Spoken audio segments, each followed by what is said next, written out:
You know, as African people, there's a conversation that most of us are not ready.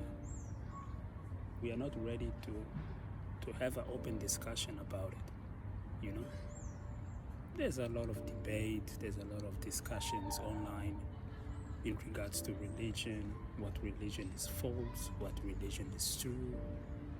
You know, but we need to discuss. We need to talk about religion because when you think about it, arguably, right? Arguably, African people are the only people that have accepted to be given a religion or forced to accept a religion that deprives you from practicing your own cultural traditions. Let's be honest. It seems like everybody else, whatever religion they have, it's somehow intertwined into their cultural heritage. It's intertwined into their cultural practices, right? And I don't need to mention any religion.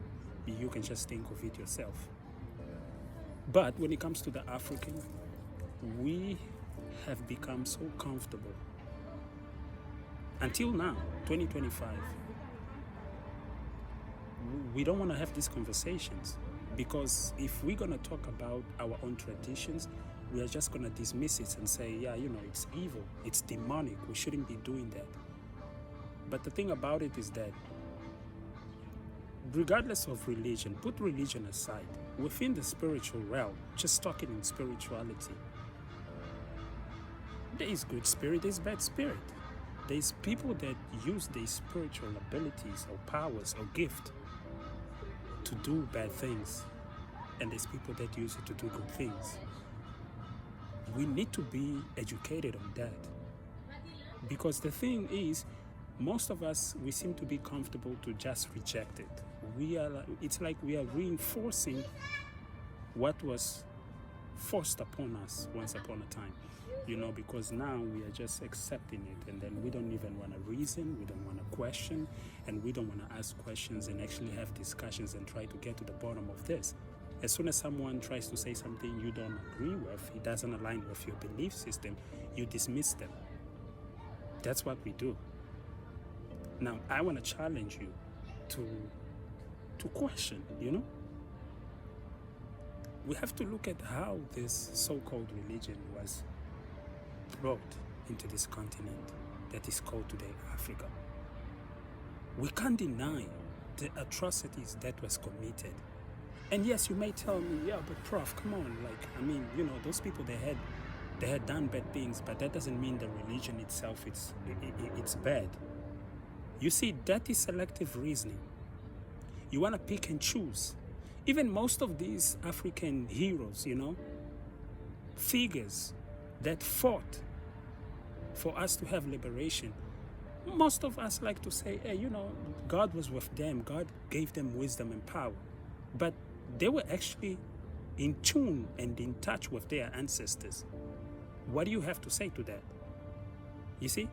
You want to brush it off and just say, oh, God gave them that power. The same God that allowed these white Europeans to come into the continent and force us to accept a religion,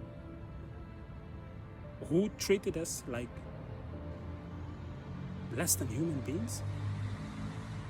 So you are okay accepting all of this without questioning it. You're just somehow comfortable, simply because you have been trapped into this ideology, this concept of belief that if I don't believe this, I'm going to be considered a non-believer and I'm going to go to hell. So since I don't want to go to hell, let me be quiet and just be an obedient follower.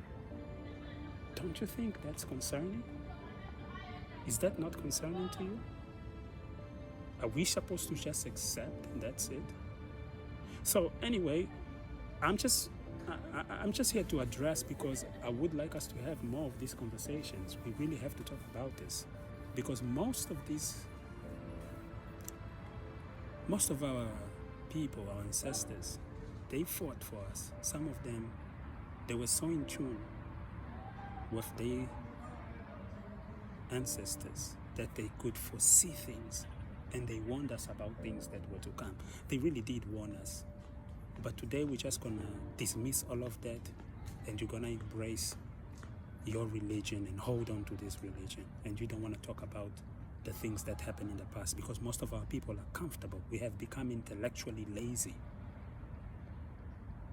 We have become spiritually feeble. We are just willing to accept and follow. I don't have to do all the work. It's already done. All I have to do is believe and move along. No. We have to talk about this, and you have to become comfortable having this discussion. Don't become emotional. Don't become combative. Don't become argumentative. Let's have discussions. Let's talk about this in a manner that we can instruct each other and raise our awareness and learn from one another. I don't know everything. I just know what I know. You just know what you know. But when we come together, we have dialogues and we allow each other to pass on the knowledge, then we can increase. Remember, that very same Bible clearly states that my people perish for lack of knowledge. But then again, what knowledge is he talking about? I'll leave that to your imagination. Hey, I'm just a messenger passing by.